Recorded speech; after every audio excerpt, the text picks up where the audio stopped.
UNESCO World Heritage Sites are regarded as places of outstanding universal value to humanity. Today, 57 of these special places can be found in China. What do these World Heritage Sites tell us about China, and what do they mean to the world? Welcome to Wudang Mountains in Hubei, central China. As you will see, the architecture was built in harmony with the mountain terrain. This place is called Taizi Po. Built on steep slopes and high cliffs, it seems impossible, yet they did it.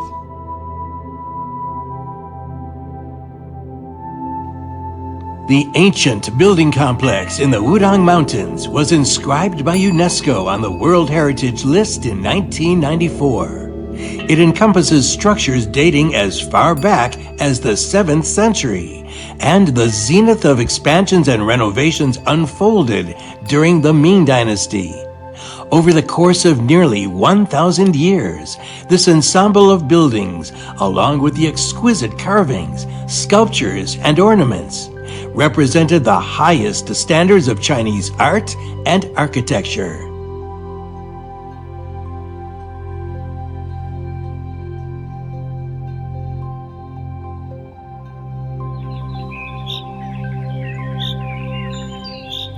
This is the Purple Heaven Palace, and it's one of the best preserved palaces in Wudang Mountain.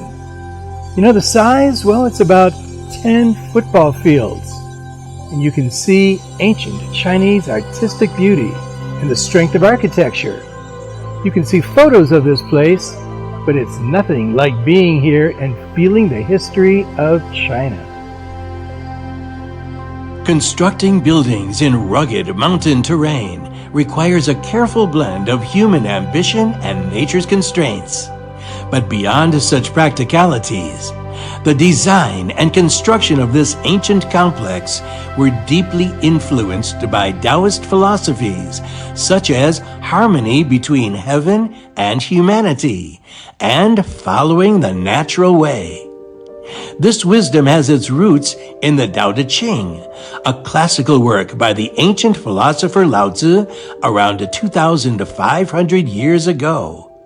Historical records reveal that 600 years ago, during the construction of the wall around the highest point of Wudang Mountains, known as the Golden Summit, the emperor of that era issued explicit orders to respect the natural terrain rather than extensively altering it. Many building materials were sourced from outside Wudang to prevent harm to the mountain's natural environment.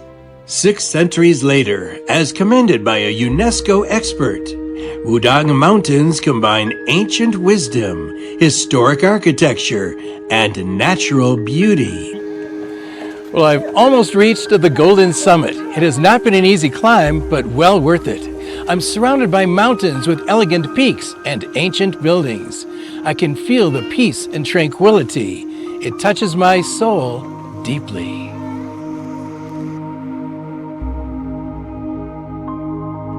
Wudang Mountains offer more than astonishing views, but also a rich cultural heritage. This area is renowned not only as a center for Taoism, but also as the birthplace of Taizi, a school of Chinese martial arts.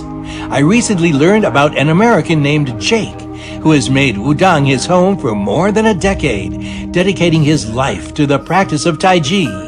Today, he shares his love for the treasures of traditional Chinese culture with people from around the world.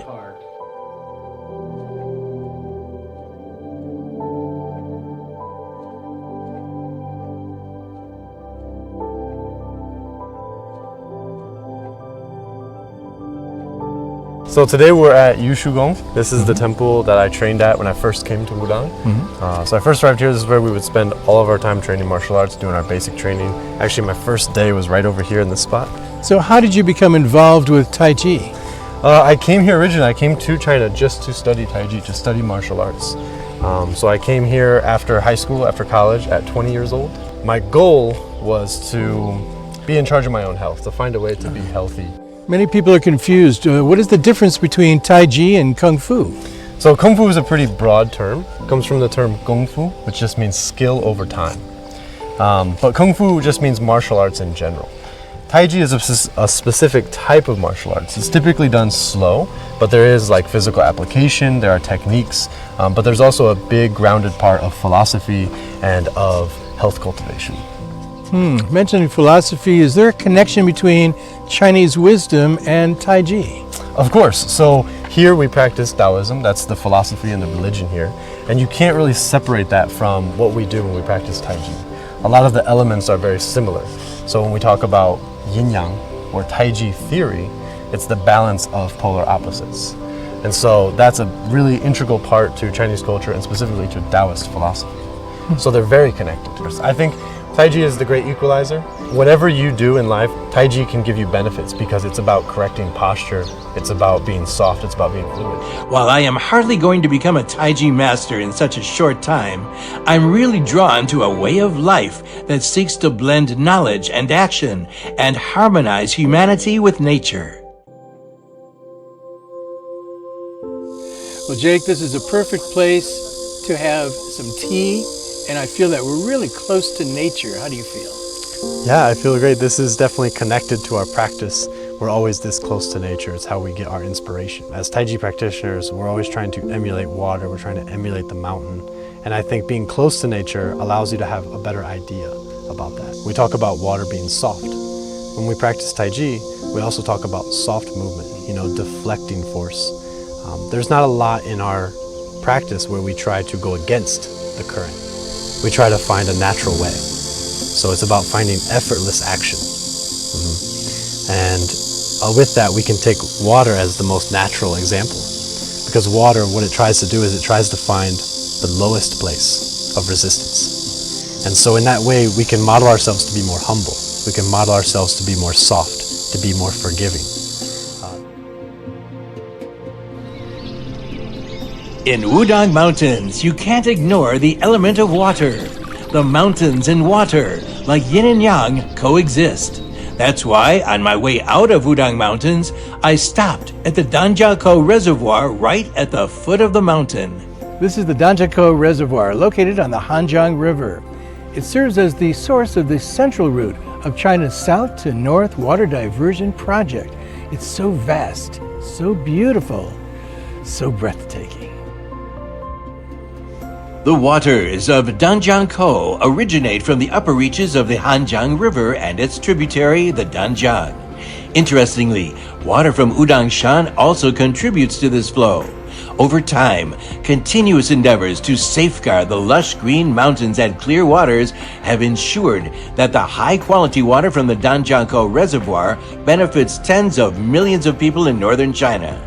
I'm amazed how a philosophy from 2,500 years ago about the harmony between humanity and nature continues to influence people today. It's woven into Chinese people's lives. By exploring more UNESCO sites, I'm sure we're going to discover more fascinating things about China and its cultural heritage.